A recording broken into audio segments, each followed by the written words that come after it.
Rede Postos Mariana, vem pra cá.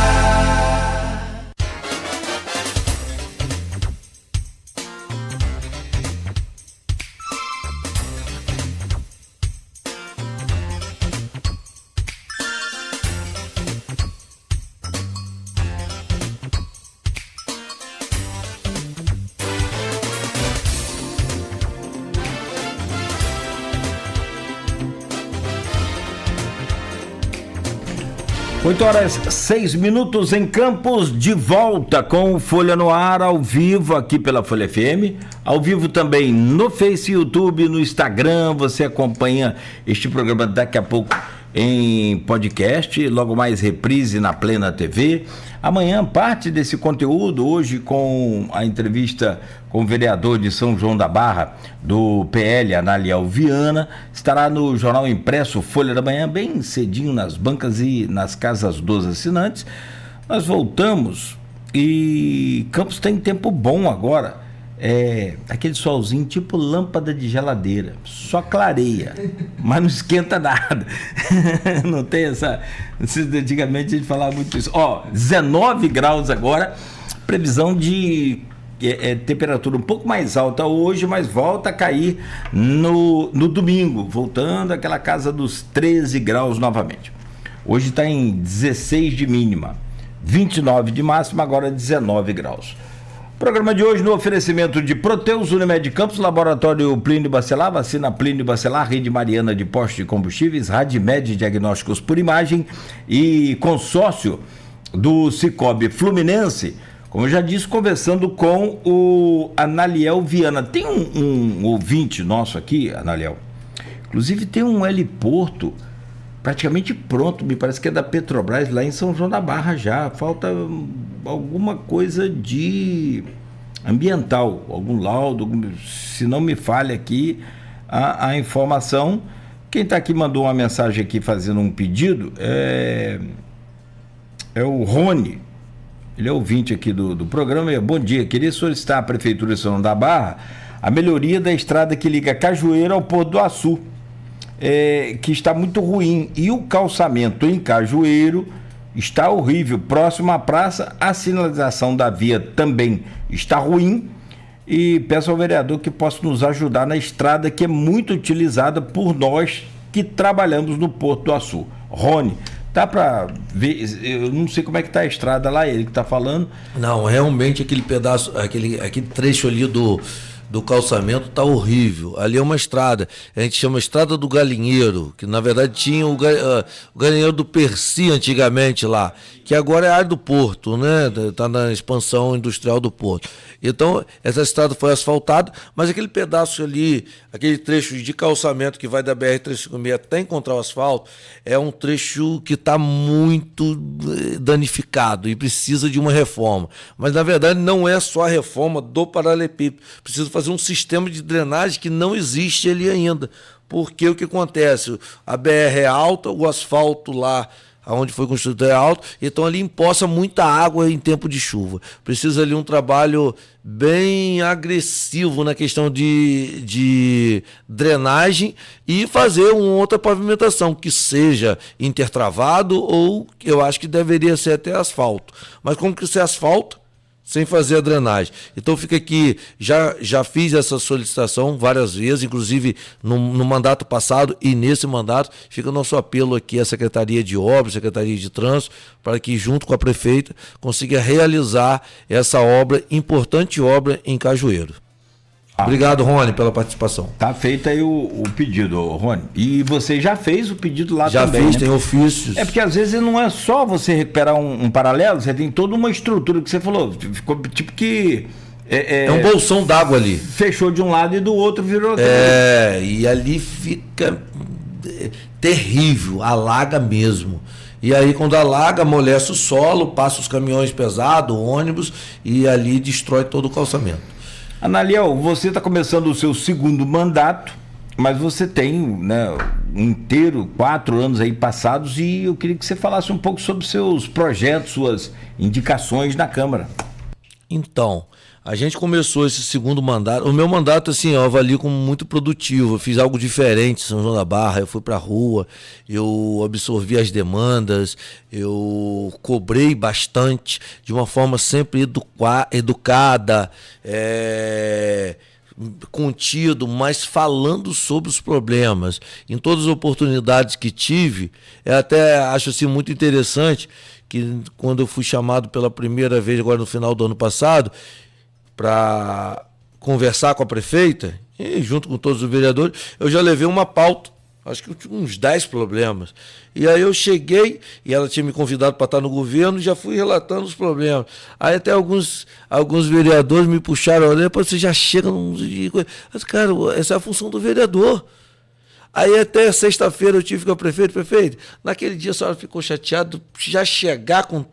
Não, Analiel, é ótimo, porque tem coisas que eu nem sabia e você trouxe pra gente. Então essa é a pauta do vereador. No meu primeiro mandato, eu fui pra rua e cobrei bastante. E temos muitas coisas para avançar ainda. E nesse segundo mandato, a gente, com uma equipe ainda mais qualificada no nosso gabinete, a gente já emitiu 72 ofícios de assuntos distintos, de situações que a gente precisa avançar no nosso município. Fora as nossas indicações de requerimentos nas pautas da Câmara, terça e quarta. Mas é assim, um número significante de ofícios que alerta todas as secretarias sobre as nossas dificuldades. Eu quero não só do município, como a gente acionou também INEA, que é um órgão estadual, sobre avanços em projetos, liberações de projeto, como ortoga de poços de água potável e também sistemas de drenagem. A gente acionou DETRO, acionamos o transporte intermunicipal, que é uma dificuldade hoje do município de São João da Barra. Até levei uma ideia para a prefeita de um ponto de um terminal rodoviário na divisa Campos, São João da Barra, porque querendo ou não, a nossa cidade polo, né, é Campos, e a gente precisa que o nosso cidadão são-joanense tenha uma conexão aqui com Campos no transporte, e hoje a gente tem muita dificuldade. A gente cobrou bastante carro de saúde, a gente cobrou quebra-mola, podas, fiz reunião com a SEDAI, para falar sobre água potável. Eu aqui ressalto toda hora voltar em água potável, mas é a minha bandeira principal e a gente precisa estar trabalhando isso. E um representante da SEDAI esteve no nosso gabinete, a gente entregou vários ofícios e questionamos bastante a atuação da SEDAI no município. A gente tem outro problema constante, principalmente no 5º Distrito, são animais soltos na rua, e que causa muito acidente. Às vezes a gente fica muito focado em outras pautas, mas isso envolve vidas, né? Quantos jovens e pessoas a gente perdeu em acidentes nas nossas vias de São João da Barra.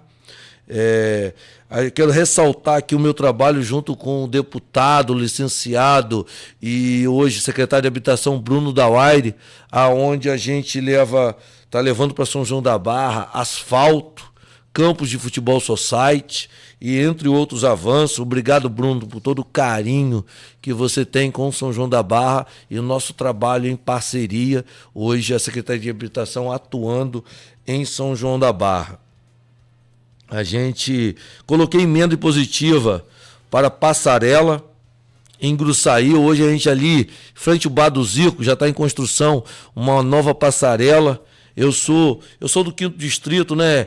Eu coloquei uma emenda já junto com os colegas do Cidadania na época para que construísse a passarela lá do Canto das Pedras, e aonde virou um ponte, né, da região. Acho que vários campistas puderam utilizar e foi muito bacana, principalmente no verão desse ano. E agora a gente está atendendo Gruçaí também, vai ter uma nova passarela. A passarela ali em frente ao polo já está muito movimentada, e agora essa passarela em frente ao Bar do Zico ali vai ser muito importante. A gente cobrou, até foi numa pauta da deputada Carla Machado, a gente cobrou viaturas e abertura do DPO lá de Sabonete, lá no Rio de Janeiro. Quero agradecer por essa pauta que a deputada abriu para a gente, onde a gente pôde cobrar. Reforma de ESF e postos em todo o município, que são avanços que a gente vem cobrando e despachando com os secretários para que a gente possa avançar. São João da Barra tem umas características políticas bem interessantes. Talvez é o que a gente tanto fala aqui, né? Vocês lidam muito bem entre situação e oposição. PL, PT. Nós falamos aqui. Bruninho da Uaire e Carla Machado. Como é que é esse negócio? Porque, assim, na verdade, também vem de São João da Barra um outro exemplo atípico, que é o Bruno da Uaire, o deputado fiel e o deputado de Vladimir, com 42 mil votos. 47. 47 mil só em Campos. Só em Campos. 67, quase 68 no geral. Por aí é fora. Né? 90 mil quem teve foi o Bacelar, não foi? 97 mil.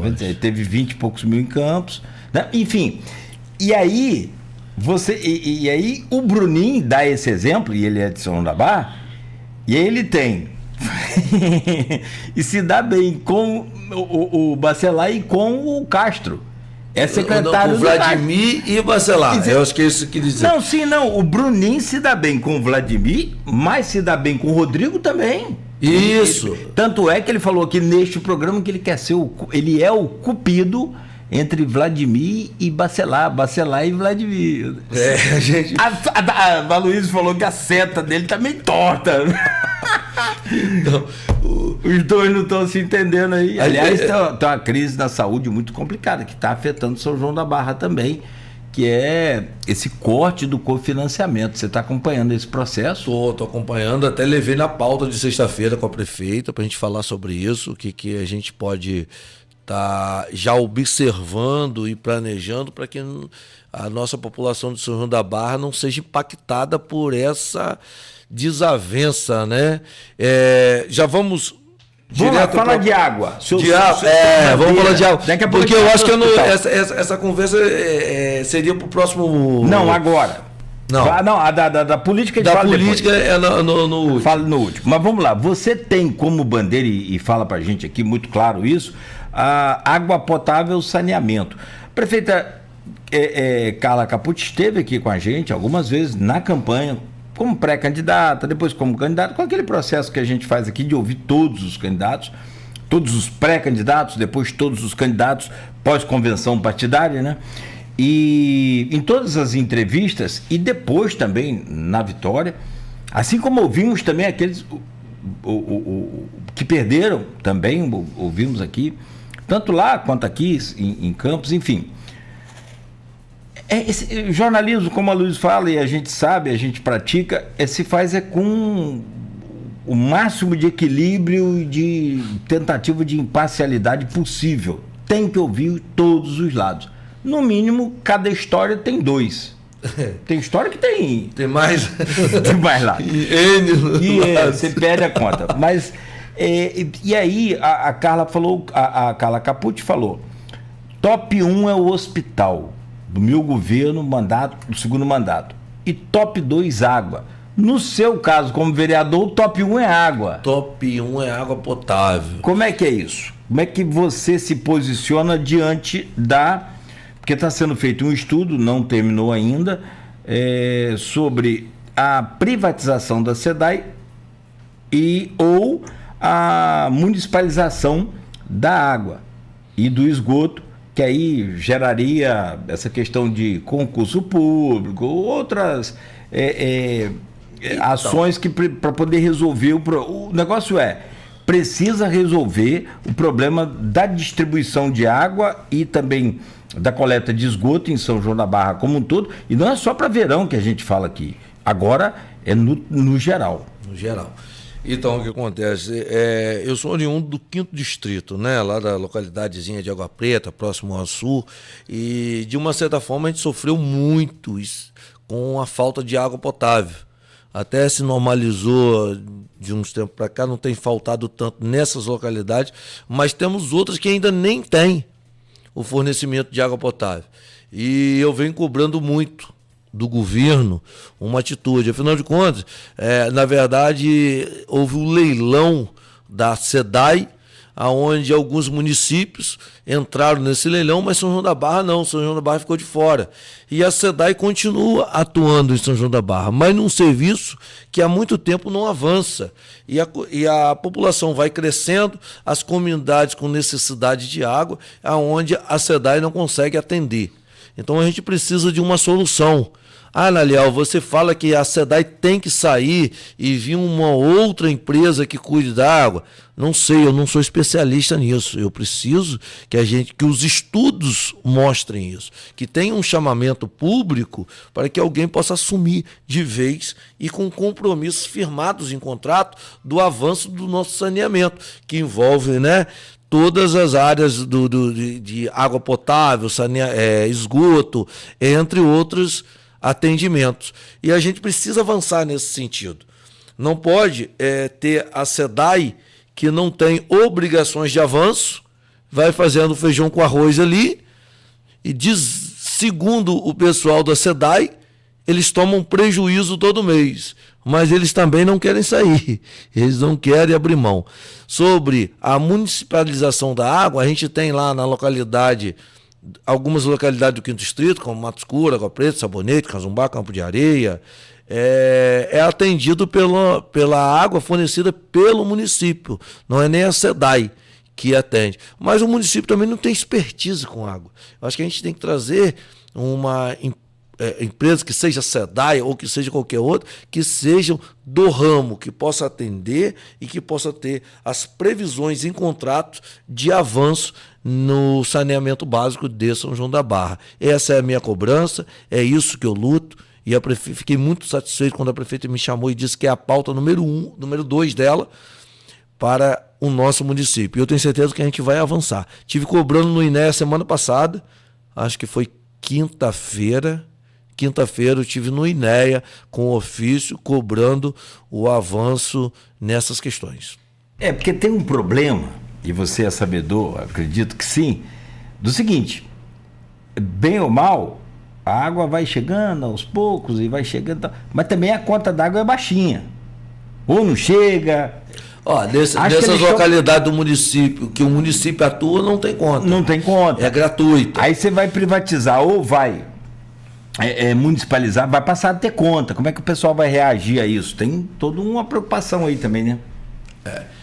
Mas pior do que ter conta é não ter água, né? Então, o que acontece? Imagine que você quer ter a água e você não tem. Então, a gente precisa trabalhar, a gente precisa buscar pontos de equilíbrio nessa situação.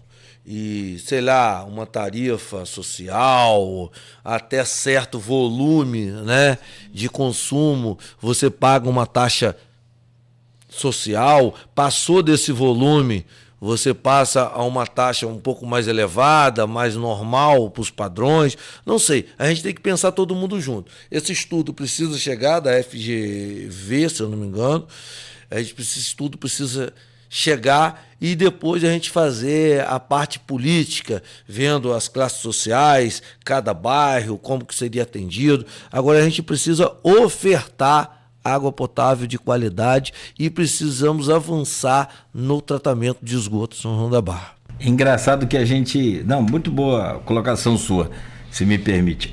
Mas a gente se preocupa muito com energia, né? Por exemplo, sem energia aqui a gente não consegue fazer um programa. Sim. Sem energia estraga suas coisas na geladeira, mas sem água a gente não vive. É simples assim. Sem energia, nós já vivemos milhares de anos nós vivemos sem energia. Mas agora fica difícil. Agora, tá certo que agora não tem, né? Agora seria um baque. Tem os pacientes crônicos que têm respiradores em casa e que têm necessidade de equipamentos, enfim. A gente sabe disso, mas de tudo, a grande maioria da população é água, você não vive. E a água está ligada diretamente à saúde. Né? Quando você tem uma água de qualidade, perfeito. Quando você tem um tratamento de esgoto, você diminui o impacto na saúde. Então a gente precisa entender que é um investimento que pode diminuir a demanda em outro setor importantíssimo também, que é a saúde do município. perfeito sua colocação. De fato, você entende da bandeira, é isso mesmo. Você tem um saneamento básico bom, você tem aí a possibilidade de levar não só a qualidade de vida, mas saúde para a população. Aqui em Campos, vou até aproveitar o gancho, a Água do Paraíba subiu. A gente reclama, a gente cobra, tem as demandas que, né, que qualquer empresa tem, mas duas coisas importantes. A evolução é nítida da empresa Águas do Paraíba em Campos. Você tem aí o aumento da coleta de esgoto extraordinário e a distribuição de água com qualidade. Eu morei em Campos na época de SEDAI. Tem amigos abertos na empresa, na SEDAI, e que não quer dizer nada, pelo contrário, são competentes, mas é tudo uma questão de autarquia, diferente. Não é incapacidade dos trabalhadores, é gestão, né, de política, é diferente. Mas assim, era muito ruim a água. Quando tinha água na época de SEDAI, era muito ruim.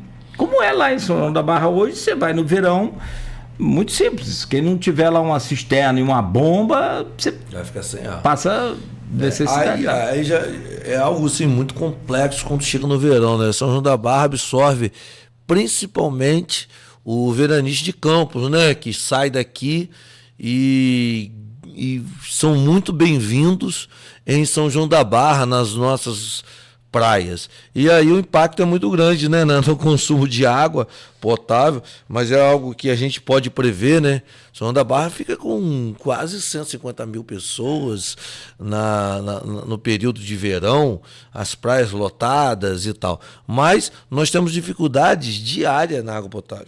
No verão até a gente entende, né, que o impacto é muito grande, mas no dia a dia a gente precisa avançar. Bom, vamos lá. Falando de saúde, como você disse, e aí já pegando esse gancho, investimento em água e esgoto é investir também em saúde. A proposta da prefeita de criar o hospital, de construir o hospital municipal de São João da Barra. Como está? Em que pé está esse andamento dessa proposta?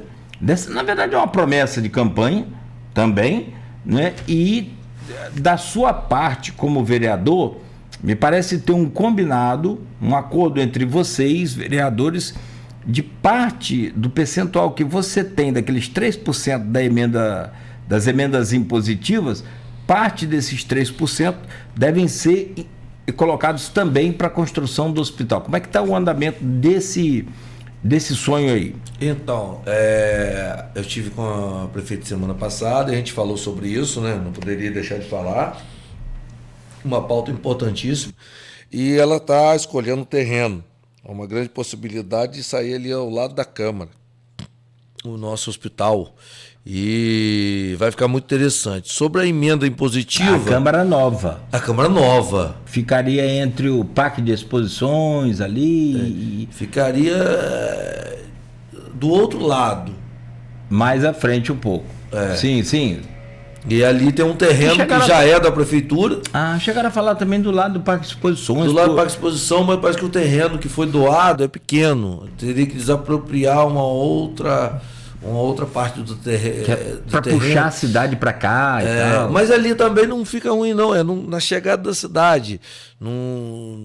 Não precisaria entrar no centro e passar por ruas estreitas, nada. Eu acho que fica interessante ali. É logo na chegada da cidade, perto daquele posto de gasolina, São Joanense. Sim, ali. sim, sei. Do lado da Câmara. Sei aonde. Então, acontece.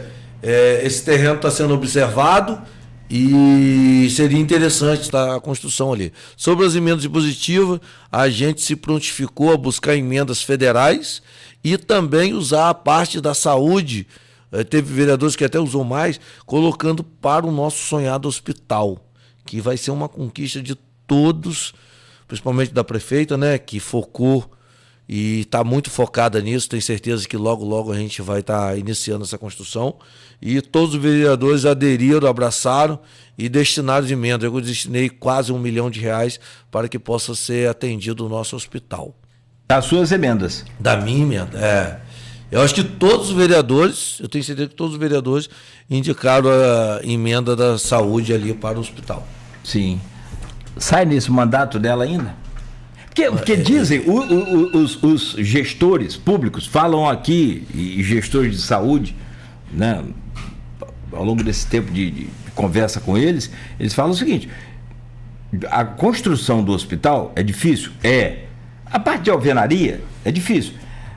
Mas a montagem e equipamentos de um hospital, aí sim, aí fica muito mais complicado. Você pegar fala aí, um bicho desse aí, para fazer um exame de ressonância, por exemplo, um tomógrafo. Bicho é bruto, bicho é caro. Então eu não sei como é que é.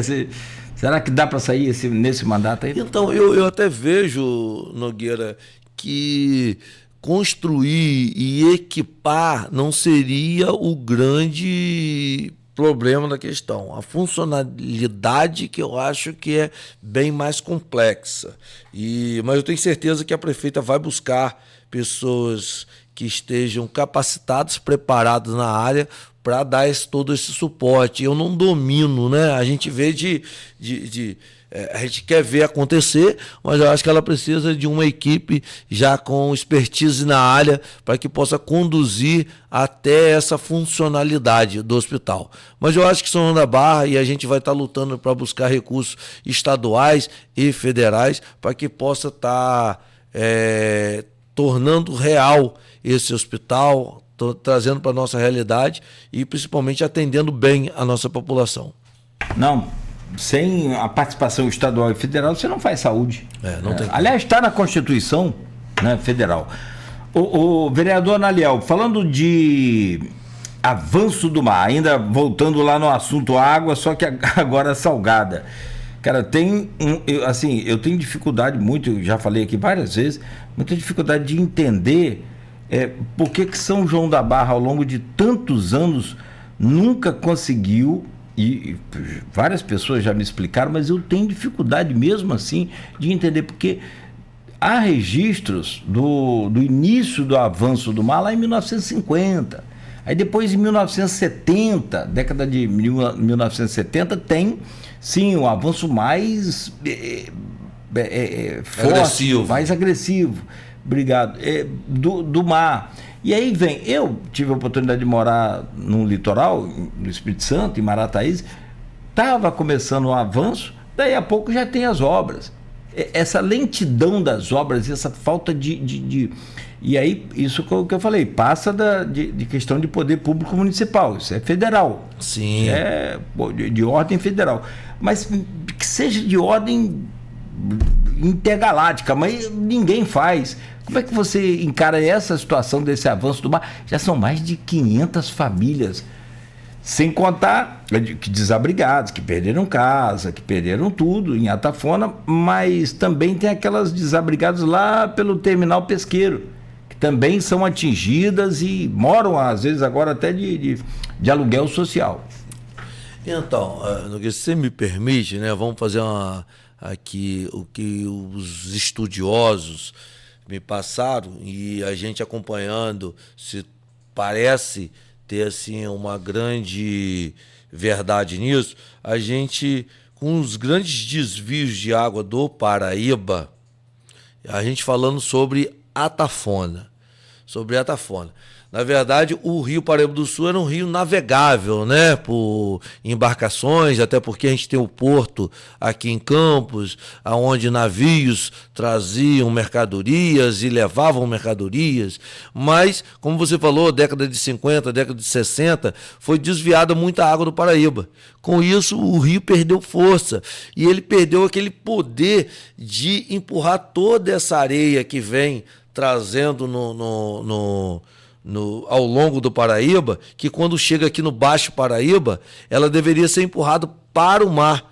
E aquela areia é que construiu a Atafona. Quando o rio perde a força, perde o poder de empurrar essa areia para o mar novamente, ele perde esse cabo de guerra. O mar começa a avançar e começa a tomar a Atafona. E ali, nesse sentido, a gente vê que deveria ter sido feito um trabalho, Nogueira,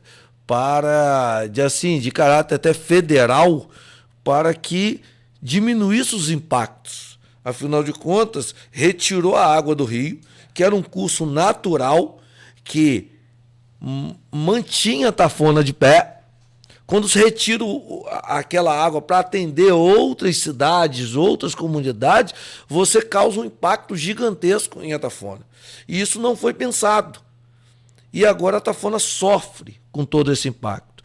É claro que a prefeitura, o governo do estado, a iniciativa privada pode ajudar, mas isso é de competência federal, o avanço do mar é de competência federal. E é bom ressaltar que em 2022 eu tive em Brasília e em um momento de oportunidade com o então presidente Jair Bolsonaro, eu cobrei, tá até lá no meu Instagram, cobrei sobre esse avanço do mar. Primeiramente ele ficou meio, eu tenho estudo, tem. Então manda para um deputado federal que eu vou encaminhar para o ministério. Só que na verdade perdeu a eleição logo depois e não deu para dar continuidade nisso. Uma outra oportunidade que eu consegui trabalhar isso foi o convite do deputado federal Murilo Gouveia para estar visitando a Atafona no dia da festa da padroeira, né, Nossa Senhora da Penha, e aí apresentei isso para ele, o avanço do mar, e ele destinou uma emenda lá para o estudo, aonde a prefeita tratou com ele a partir dali e está fazendo um estudo para ver o que a gente pode fazer, um trabalho ali de contenção do mar. Mas é um trabalho muito que vem ao longo de muita promessa, as pessoas até estão muito desacreditadas, mas eu tenho certeza que a gente pode avançar, pode estar contendo ali o mar e salvando a Atafona. E isso impacta, né, Nogueira, na captação de água potável. Sim. Porque a água salgada consegue vencer a força com o rio e chega até a captação de água da SEDAI, que fica ali na sede de São João da Barra. E isso também impacta o fornecimento de água potável. É um problema que não atinge só o avanço do mar em Atafona, mas atinge também a água potável. E o outro lugar que a gente temos também o grande problema do avanço do mar é no Açu, que a gente vê que os estudos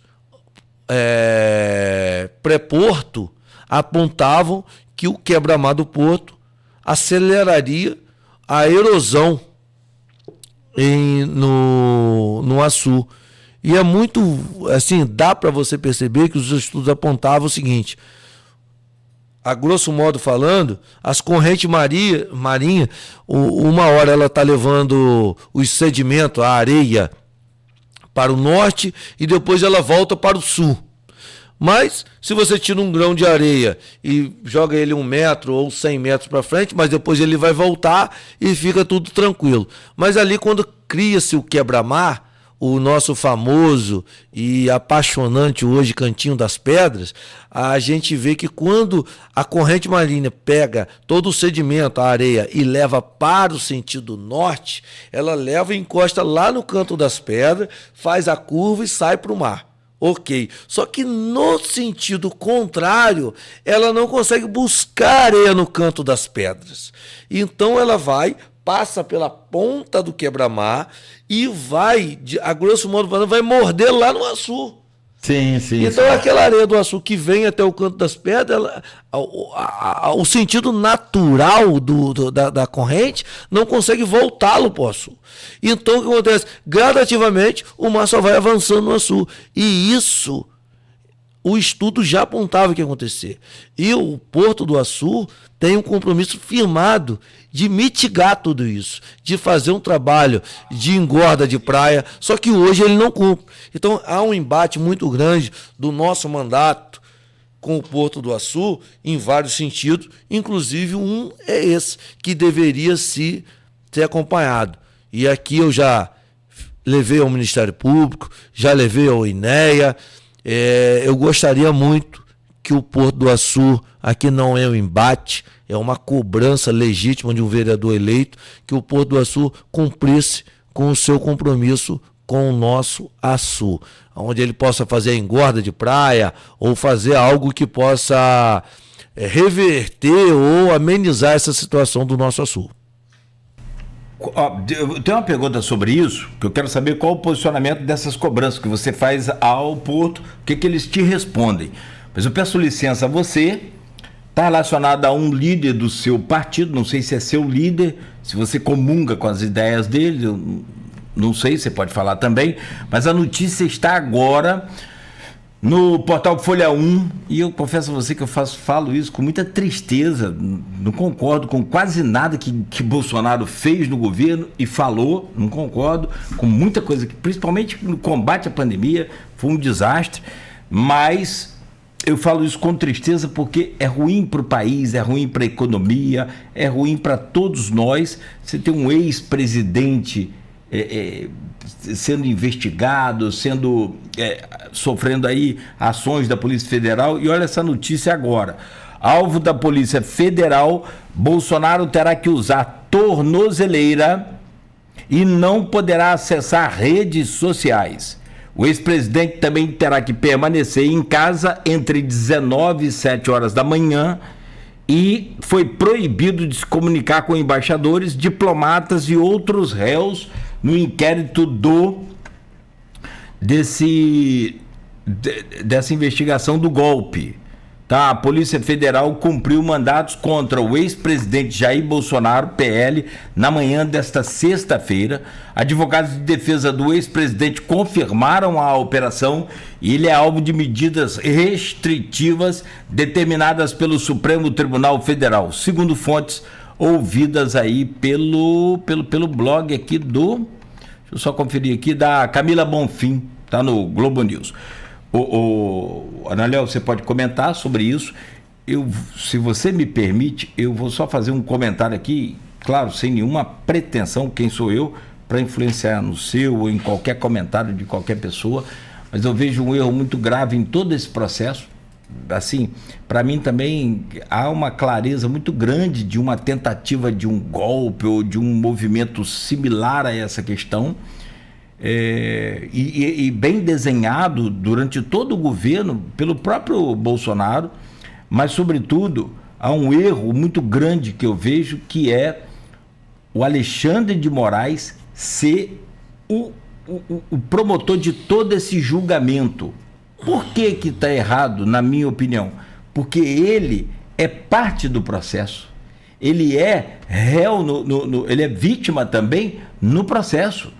Porque ele sofreu ameaça de morte, havia aquela coisa de esquartejar, de pendurar parte dele, enfim, eu não vejo, para mim perde muita credibilidade todo esse julgamento a partir de quando, você imagina, eu ameaço você de vida, e aí você é o delegado, é o juiz que vai me julgar, o delegado é o juiz que vai me julgar, poxa, não faz sentido. Então, para mim, fica muito parecido com o processo da Lava Jato, onde claramente havia um interesse de Moro, e aí todo mundo sabe de tudo que foi feito. Pode comentar, se você quiser, sobre essa questão, e a gente volta, após seu comentário, lá com o Porto do Açu. Vamos lá. É até complicado demais a gente falar sobre esse assunto, mas a gente vê aí, hoje eu não vejo justiça no Brasil. Porque o que acontece? De um certo ponto, Nogueira, a gente viu aí nesses grandes processos da Lava Jato, a gente viu vários réus confessos, devolução de recursos, de roubos, né? E a gente viu ali aqueles réus confessos, todo mundo solto. Sim. E todo mundo passou pano e acabou. Hoje em dia, se há rumores até de devolver o dinheiro desses réus confessos. E, ao mesmo tempo, se pega em um inquérito de vacina que não foi pago R$1.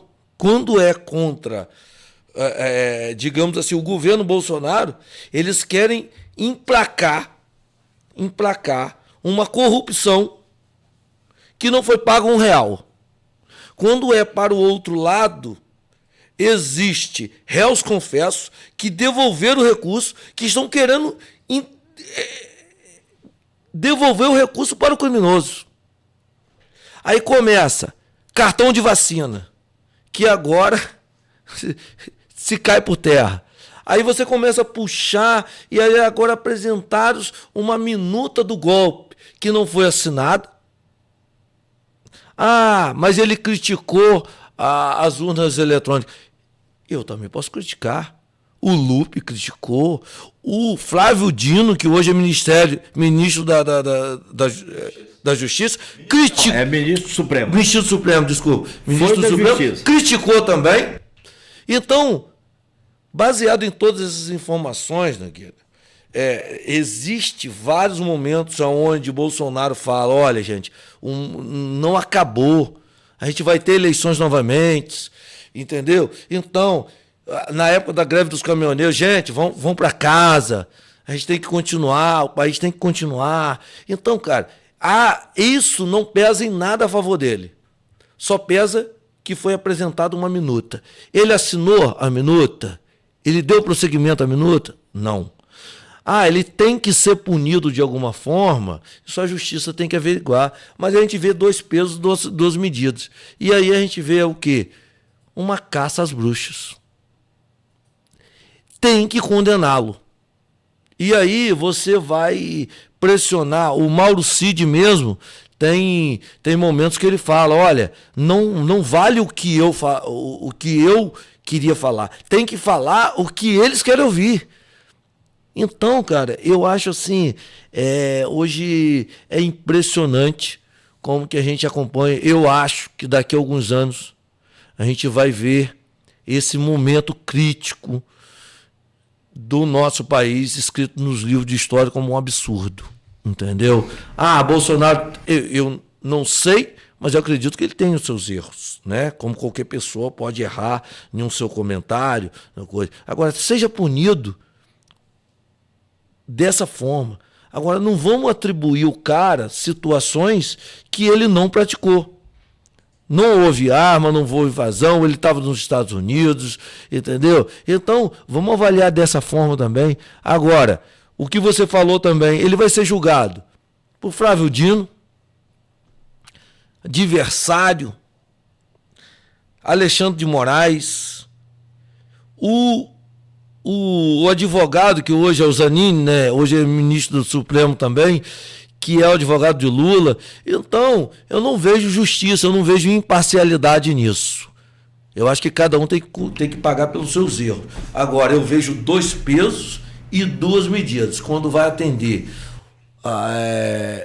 o pessoal da esquerda é de um jeito, do Lava Jato é de um jeito, amenizando, passando pano, fazendo de tudo para aliviar. E quando vai avaliar todo o trabalho, todo o pessoal ligado a Bolsonaro, é ferrenho, é até assim, busca-se condenar a qualquer preço. Então é isso que eu vejo, Nogueira. Sem imparcialidade, sim, acho que sim. todo mundo tem que ter direito à justiça, direito à ampla defesa, e eu não estou vendo justiça nesses processos.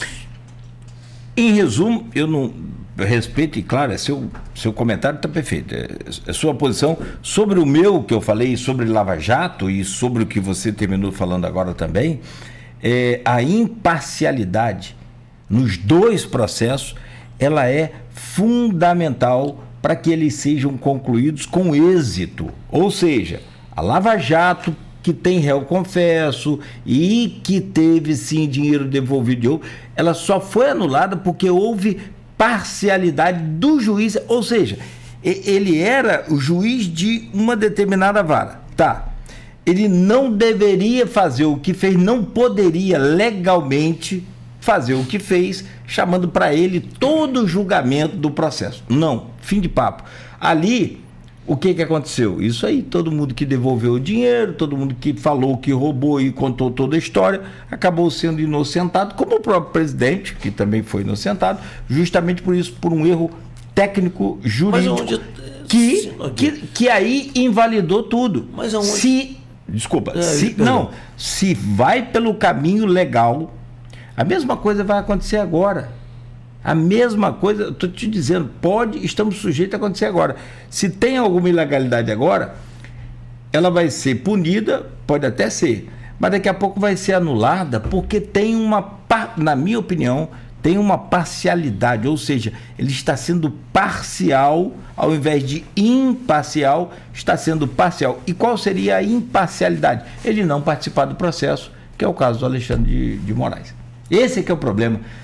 Tem erros e roubos do processo Lava Jato? Beleza, a gente sabe disso. Você disse, tem réu, confesso, só que ficou invalidado por erros técnicos, mas jurídicos. Deixa eu dar uma complementada nisso.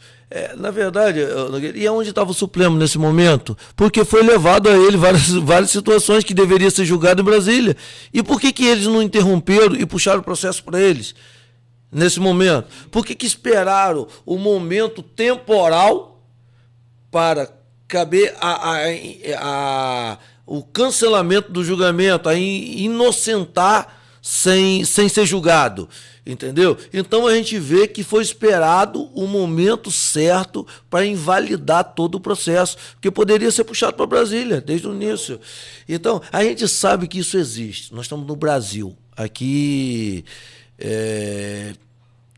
tudo é muito complexo e há muito favorecimento, entendeu? Só que eu acho que hoje está sendo assim, uma perseguição muito grande para um ex-presidente, né, que falou algumas palavras que até valeram o mandato dele, né? Você vê que ele, em algumas palavras ali, principalmente na pandemia, a mídia trabalhou muito em cima daquilo, assim como outros também já falaram algumas bobagens e que a mídia não trabalhou tanto, né? Mas é isso. A justiça ela tem que ser provocada. O Tribunal Supremo ou as varas regionais, elas só podem ser provocadas. Tem que ser provocada. Se não for, ela não interfere num processo sem ser provocada. Vamos lá, vamos falar do Porto do Açu. Você falava sobre o pedido que você fez ao Porto do Açu para que cumpra o que está no planejamento dos impactos da implantação. Eles não estão fazendo. Qual a resposta da administração do Porto sobre os cuidados com o avanço lá no Açu? Então, na verdade, é aquilo que eu já falei. Eles tinham um compromisso firmado em audiência pública, sabiam da possibilidade de impacto, mas hoje nada fazem para amenizar essa situação.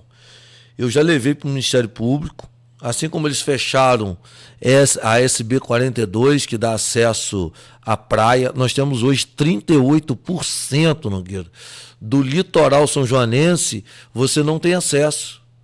Você fica do Quebra-Mar, lá no Açu, perto do Canto das Pedras, até a Barra de Iquipari, já próximo de Gruçaí, que isso dá 38% do litoral de São da Barra, que você não tem acesso, porque isso fechou, colocou uma cancela. Se você ver lá no meu Instagram, eu tenho essas cobranças. E então, o que o vereador pode fazer é ele levar ao Ministério Público todas as informações. Eu fiz audiência pública na Câmara dos Vereadores e o Porto não compareceu. Eu provoquei uma audiência pública da Alerj também em São João da Barra para falar sobre o assunto, eles não compareceram. Então parece que o Porto ele é muito protegido. E o Porto é muito forte, né?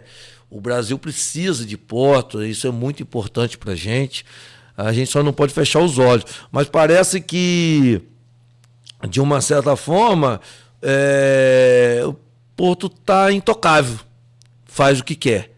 Eu sei que é importante e que o Porto continue trabalhando, avançando, crescendo em São João da Barra, mas que ele também não fuja das suas responsabilidades sociais e dos impactos que ele trouxe para São João da Barra. É isso que eu busco, para que a gente tenha um convívio harmônico. Porto, desenvolvimento, São João da Barra, geração de emprego, mas que os impactos sejam também olhados e amenizados. Antigamente, a população do Açu, entre 4 e 5 quilômetros, ele acessava a Lagoa de Iquipari. Hoje ele precisa pegar a RJ 240, chegar até a 356 ir até Gruçaí, atravessar uma ponte, rodar 80 quilômetros, ida e volta para acessar a Lagoa de Quipari. E no nosso plano diretor, isso é inaceitável, que você aumente significativamente as distâncias entre a população e seus pontos de recursos naturais. E é isso que aconteceu em São João da Barra. Então essa é aqui minha crítica, não tenho nada contra o Porto, quero que o Porto cresça, avance, mas que os impactos eles possam amenizar para a nossa população. Vou tentar aqui encurtar a pergunta o máximo para a gente entrar na política. Sim. 8h55, vamos falar vou até matar aqui o intervalo para a gente conseguir concluir, mas importante, todas as falas suas aqui sobre essas demandas aí que você traz e informações bem importantes. Eu não sabia que chegava a quase 40% do litoral interditado, fechado. Fechado. Bom, vamos lá. Preço alto, né, pelo progresso, que a gente tanto precisa, olha, que a gente tanto busca. Estrada, né? A SB 42, uma estrada municipal que leva essa parte, esses 38%, dá quase 13 quilômetros. A SB foi colocada uma cancela e fechado o acesso. Colocou uma cancela na estrada, sim. Fechou, acabou, ninguém acessa mais. Vamos lá. Eleição, análise sua e projeção sua de como você vê. E agora tem um ingrediente aí. O Aloysio traz aqui, o Aloysio Abreu Barbosa, no blog Opiniões, traz a leitura bem mais completa da última pesquisa da Genial Quaest, que vem trazendo vários detalhes aqui. Eu acho que para quem gosta, para quem quer acompanhar todo o movimento e não achar que aqueles números ali são, né, só inventados ou criados, está aqui, ó. Os problemas, qual a sua maior preocupação com relação ao Brasil, está tudo aqui. As análises também do especialista, a influência já de Trump e dessa decisão dele, desse tarifaço no Brasil sobre aquela desaprovação do governo Lula, a popularidade do governo Lula 3, já tem influência, já teve até um pessoal da direita moderada que já, né, passa a optar aí por não seguir com essa direita em função dessa intromissão do Trump no Brasil. E ao longo desses últimos anos de divisão, esse foi um momento pelo menos na minha visão, de maior união do brasileiro contra uma intromissão de um outro país aqui para gerir. E, na verdade, está se falando muito em decisão do tarifaço do Trump sobre o Brasil por conta de Bolsonaro. Mas existe uma investigação séria hoje que Bolsonaro foi só usado como boi de piranha. Porque, na verdade, você falou sobre elas aí agora há pouco. As Big Techs é que estariam por trás desse tarifaço no Brasil. E por quê? Principalmente por várias transações financeiras, mas sobretudo pelo Pix, que não tem taxação. Ou seja, os bancos Big Techs não ganham nada com o Pix. E eles não querem isso de forma nenhuma. De forma nenhuma. Então, o Bolsonaro foi só um segundo investigação. Não tem como eu te afirmar aqui que é isso. E vamos lá. Eu te falei no começo do programa, lá em off, falava que o Brasil hoje tem 3 partes. Uma parte é Bolsonaro, uma parte é Lula. 30, 35, varia uma coisa para outra, para eu adiantar os números das pesquisas que o Aloysio traz aqui, que são muito mais detalhados e profundos do que isso que eu vou falar, mas o que eu vou falar dá para você entender. Uma parte Bolsonaro, uma parte Lula. 30, 35, variando um, outro, dessa forma. E a outra parte desse outro terço, para completar os 100% do povo brasileiro, não é nem Lula, nem Bolsonaro. Só que desses 30%, nem Lula, nem Bolsonaro, 20% não participam da eleição brasileira, nunca participaram. São aqueles brancos e nulos, ou ausentes, enfim, que sempre aparecem nas eleições municipais, estaduais, federais também. Então, desses 30% que não são nem Lula nem Bolsonaro, 10% estão indecisos. Aí está, de novo, a eleição brasileira. Esses 10% vão decidir. Quem é Lula é Lula. Quem é Bolsonaro é Bolsonaro. Não vai mudar por causa de Trump, não vai mudar por causa de nada. E quem não está na dúvida, vai mudar na hora que... Eu te pergunto, como é que faz para conquistar esses 10% e como você vê essa corrida de novo? Quem que você acha? Pode ser Tarcísio, pode ser Ratinho, enfim, tem vários nomes, o próprio Zema também, né? O próprio Eduardo, né? O Bolsonaro também surge aí, mas estão naquele patamar ali. Como é que você vê esse processo eleitoral para presidente do Brasil ano que vem? Então vamos lá, vamos falar de eleição, depois a gente fala sobre o tarifaço, não é isso? Não, se quiser conversar sobre o tarifaço. Sobre a eleição, eu acho assim, realmente o Brasil está muito polarizado e vai depender do poder de convencimento, digamos, direita e esquerda, para poder pender essa balança para um lado, para que possa conquistar esses votos ali do meio termo, que não é nem direita nem esquerda. A gente sabe que hoje o equilíbrio é muito grande dos radicais, direita e esquerda. E esse meio termo vai depender. E aí onde que acessa, onde que você consegue se conectar a essa população? Seja pelas redes sociais, ou seja pela mídia tradicional, que a gente vê que é quando você consegue atingir essa população e fazer um tipo de um poder de convencimento. Eu, de viés de direita, eu acho que é interessantíssimo que o nosso país consiga prosperar. E as ideias de direita, eu vejo, né, com umas ideias mais prósperas. A gente criar um país, um município, um estado, um país de oportunidades, aonde ali as pessoas que acordam mais cedo, que estudam mais, que se dedicam, que são mais comprometidas, consiga buscar as suas oportunidades e crescer, e é isso que eu vejo como interessante para o nosso país. Ao mesmo tempo, você não pode deixar de abraçar aquelas pessoas que estão em situação de vulnerabilidade, que é o principal trabalho da esquerda. Você só não pode perpetuá-las na vulnerabilidade.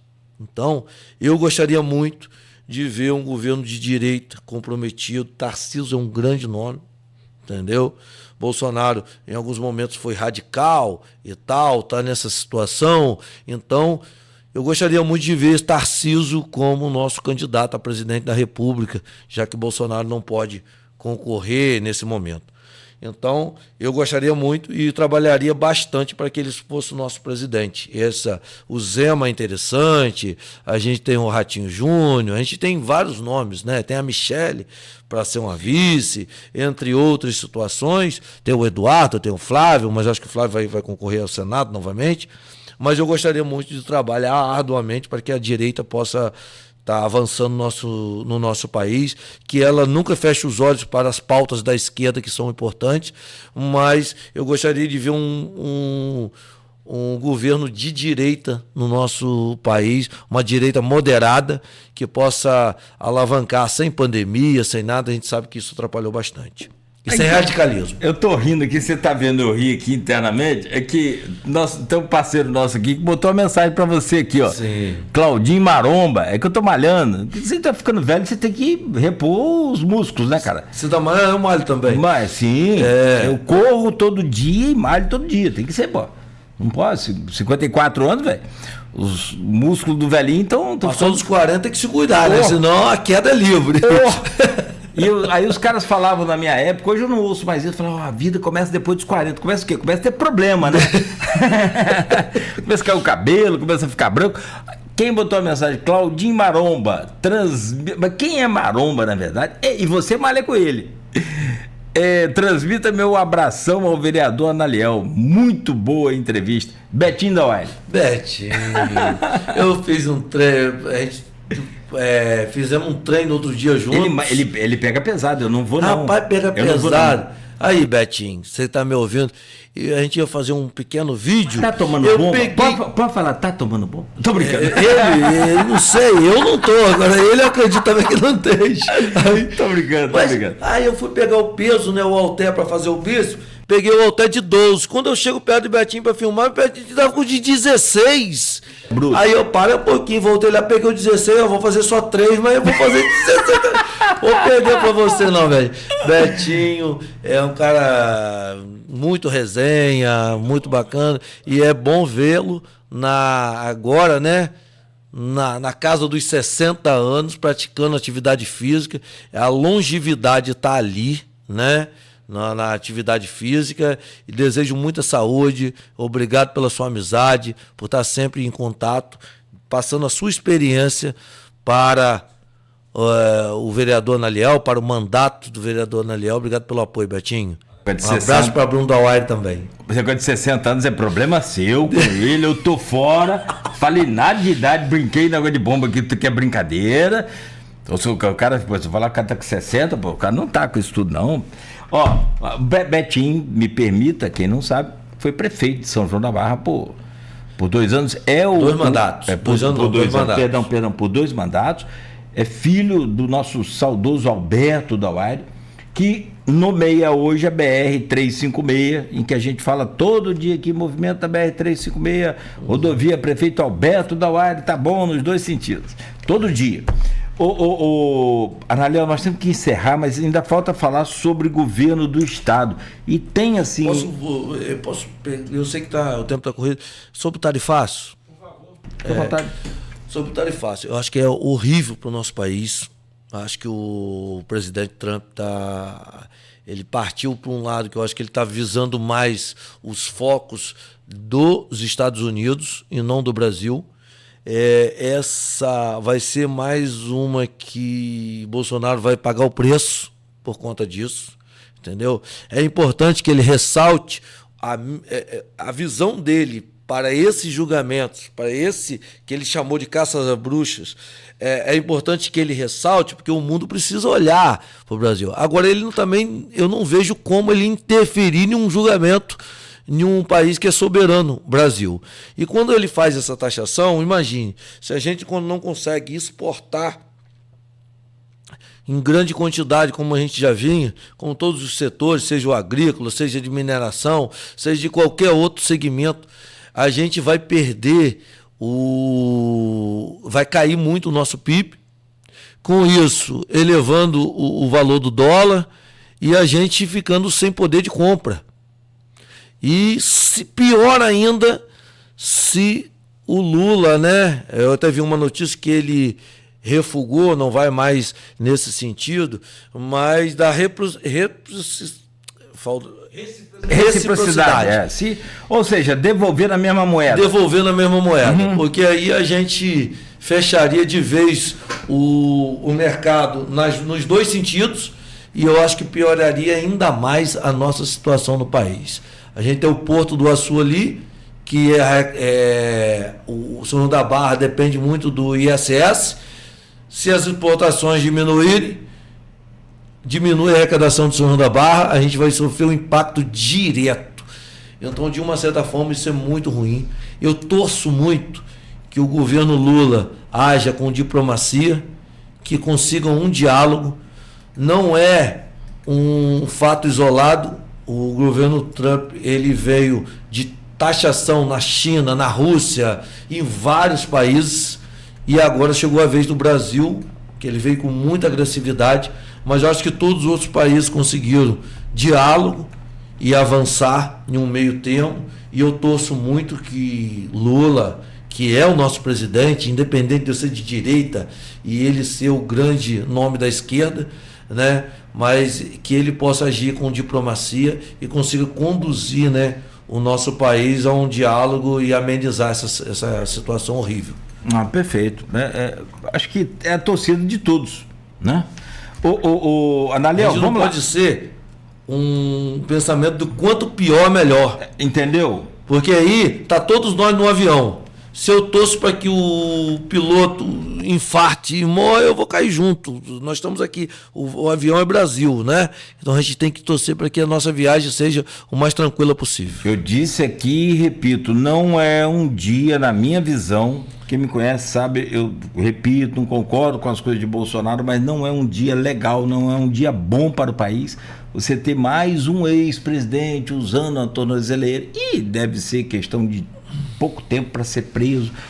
Isso não é bom para nós brasileiros, não é para ele não, ele está bem de vida, só de Pix ele ganhou mais de 17 milhões que o povo deu, se fizer de novo apelo, o povo dá de novo.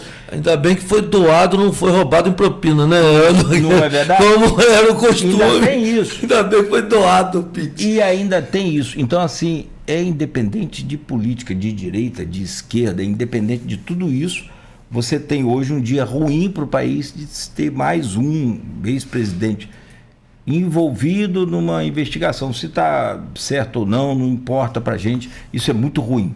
São 9h10, Analiel, a corrida ao Palácio Guanabara, ela é sempre muito disputada, sempre foi, né? Temos aí disputas antológicas aqui nesse estado, e com personagens muito ilustres, muito importantes da nossa cena política, mas agora a gente vive um momento também não diferente, talvez mais complicado também nessa corrida, antecipado, né? Faltam aí 1 ano e 2 meses para a eleição, mas nós temos hoje um campista, né, ingressando nessa disputa, e temos aliás, 2 campistas. Um é o Rodrigo Bacelar, como presidente da Alerj, e que deve assumir o governo interinamente, né? No próximo ano. Castro deve sair para senador, depois de todo aquele alinhamento com o vice-prefeito, o vice-governador, assumindo lá o Tribunal de Contas do Estado. O Bacelar fica livre, então, para assumir a cadeira de governador e tentar a eleição sentado na cadeira, comandando esse estado. Ele não aparece bem ainda nas pesquisas, temos no cenário das pesquisas o Eduardo Paes liderando, e o Rodrigo, como disse a Luísa muito bem no blog Opiniões, às vezes faz política com o cérebro, que é a parte da Assembleia Legislativa, e ele ganha. Você sabe que é vereador, é difícil você ganhar uma casa com 13 lá, você dá um trabalho danado, você imagina 70. Política com cérebro. Assumiu e virou presidente da Alerj e ganhou, foi reeleito com 70%. Nunca houve isso na história. E aí, como a Luísa Abreu Barbosa falou, na outra ele faz política com o fígado. Me manda o Washington Reis, demite o Washington Reis, secretário de Transporte do Estado, aliado de décadas de Bolsonaro. E ele tinha o apoio do Bolsonaro. Acabou perdendo. Bolsonaro já retirou o apoio, inclusive retirou o apoio de Cláudio Castro. Está aqui no blog Opiniões também. O Castro foi a Brasília conversar lá com o líder do seu partido, o Valdemar, e tentar realinhar, né? Juntar esses caranguejos de novo, porque tá um pro lado, um pro outro, que Bacelar espalhou. Como é que você vê essa eleição e a possibilidade também do Vladimir participar dela de alguma forma, em termos de composição até de chapa? Já foi convidado pelo próprio Eduardo Paes, e há também claramente um convite do Washington Reis, amigo da família Garotinho, né, para o Vladimir, ser inclusive vice dele. Como é que você vê todo esse contexto? Então, Nogueira, a gente vive um momento especial aqui do Norte Fluminense, né?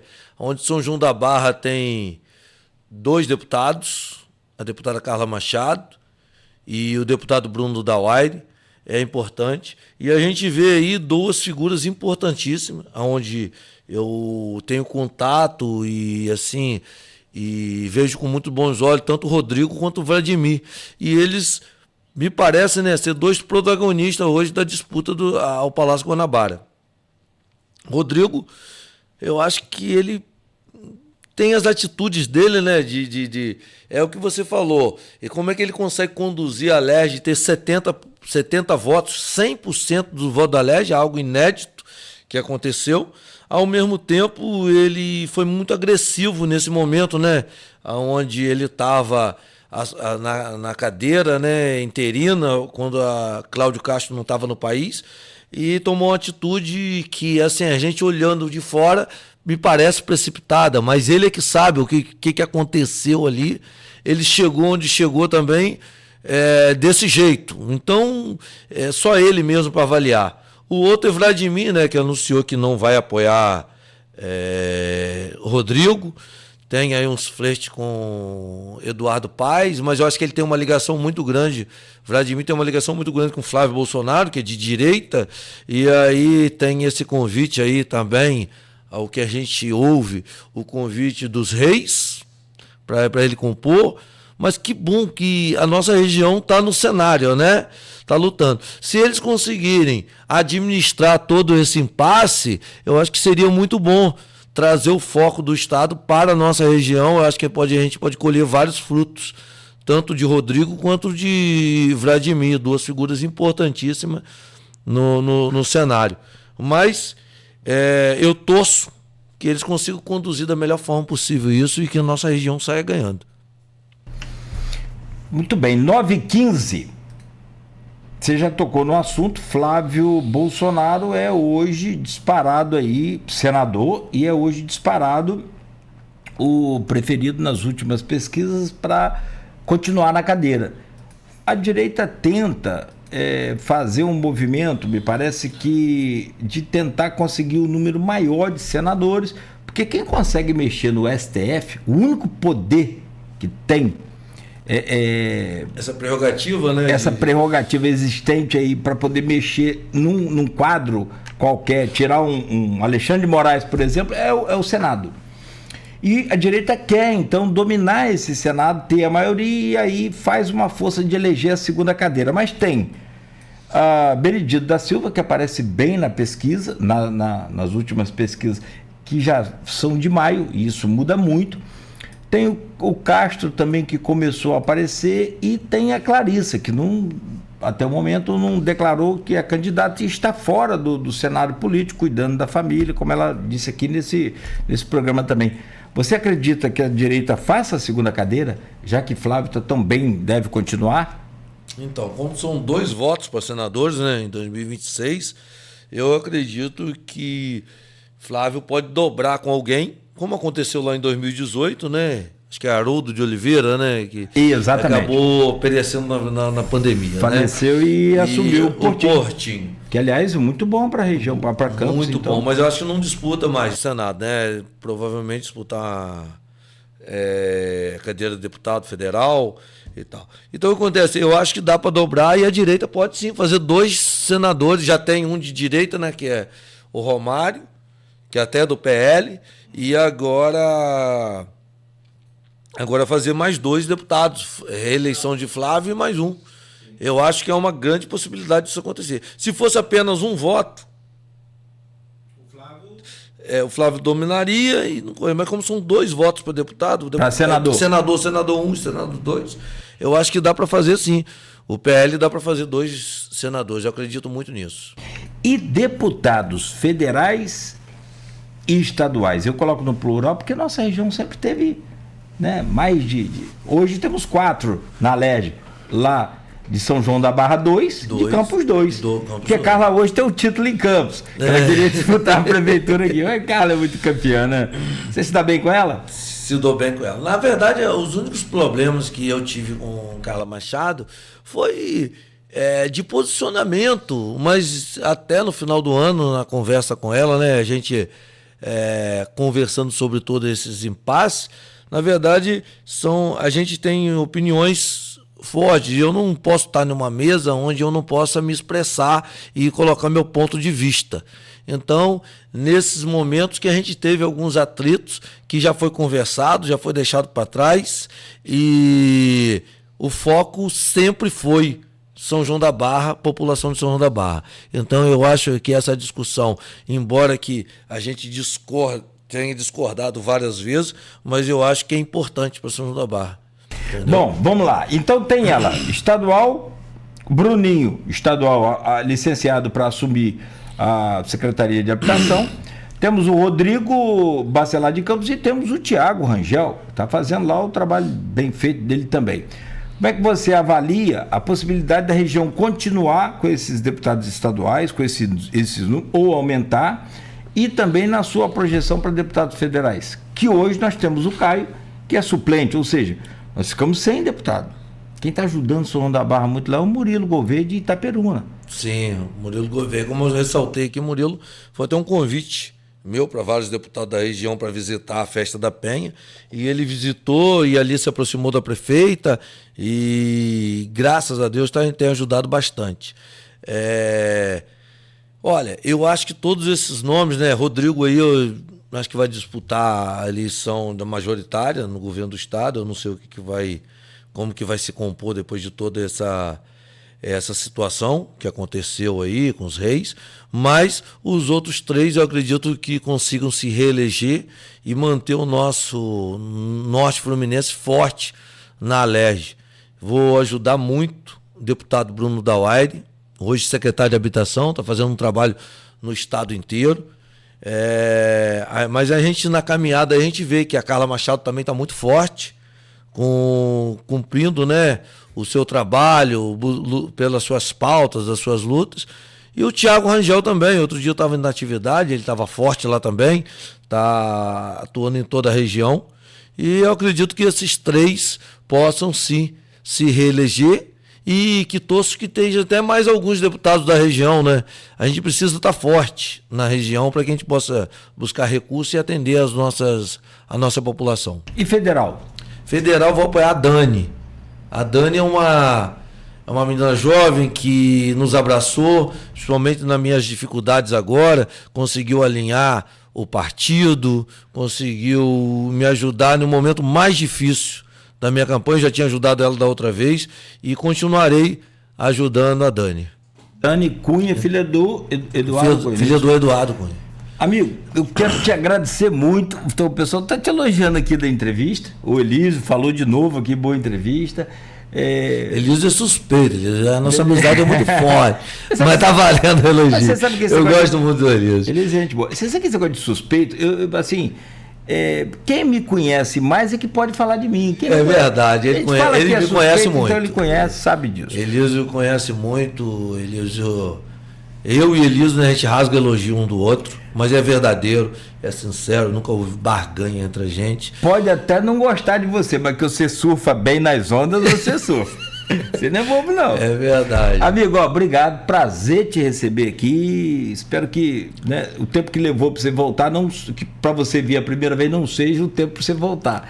Dentro das nossas regras aqui, que você esteja em breve com a gente aqui novamente. Regra que eu digo assim, a gente não entrevista o mesmo toda semana, todo mês, tem um espaçozinho para o ouvinte ter também uma outra opção e outro convidado, essa coisa toda, mas sim, você é sempre bem-vindo a essa casa, independente de prazo, amigo. Quero deixar aqui um abraço especial para toda a minha equipe de gabinete, que faz todo o gabinete funcionar, levar as demandas, absorver. Quero agradecer também a todos os colegas vereadores, e se permite aqui citar os nomes deles, né? Nós temos a Joyce Pedra, mais uma mulher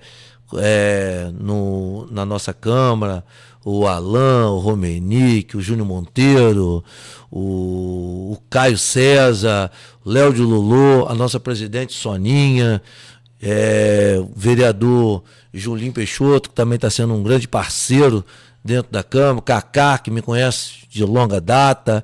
Nós temos ali o Elísio, como a gente está falando aqui, um amigão para tudo, o Eziel, o Rodrigo Machado, esses jovens que entraram lá também com muita gana de transformar São João da Barra numa cidade cada dia melhor para a nossa população. Quero agradecer aqui a prefeita por todo o carinho. Analiel, você não ajudou a prefeita e agora está elogiando. Porque eu quando falei no começo aqui, a simplicidade, a humildade de dizer, olha, a gente quer te ouvir, a gente quer as suas demandas sendo atendidas no governo, mesmo sem precisar. Ela tinha 12 vereadores e isso é muito importante. Dar um abraço também para o nosso vice-prefeito, Chico da Quixaba, estava com os probleminhas de saúde, que o Papai do Céu abençoe, que ele possa estar resolvendo seus problemas de saúde o mais próximo possível, cuidando da sua família, cuidando do nosso município. E é isso aí, que Papai do Céu abençoe a nossa região, principalmente a nossa querida São João da Barra. Bom conversar com você. Obrigado, Thaísa, também pela presença, sua assessora, como você já disse, parte da sua equipe lá. A gente não faz nada sozinho, né? Até para fazer coisa errada sozinho é complicado. Obrigado a todos também que nos acompanharam até aqui. O Folha no Ar estará de volta na próxima segunda-feira. Oferecimento de Proteus, Unimed Campos, Laboratório Plínio Bacelar, Vacina Plínio Bacelar, Rede Mariana de Postos de Combustíveis, Radmed Diagnóstico por Imagem e Consórcio do Cicobi Fluminense. Vamos embora realizar o sonho aí da casa própria, do carro, da moto. Chegou a hora com o consórcio do Cicobi Fluminense.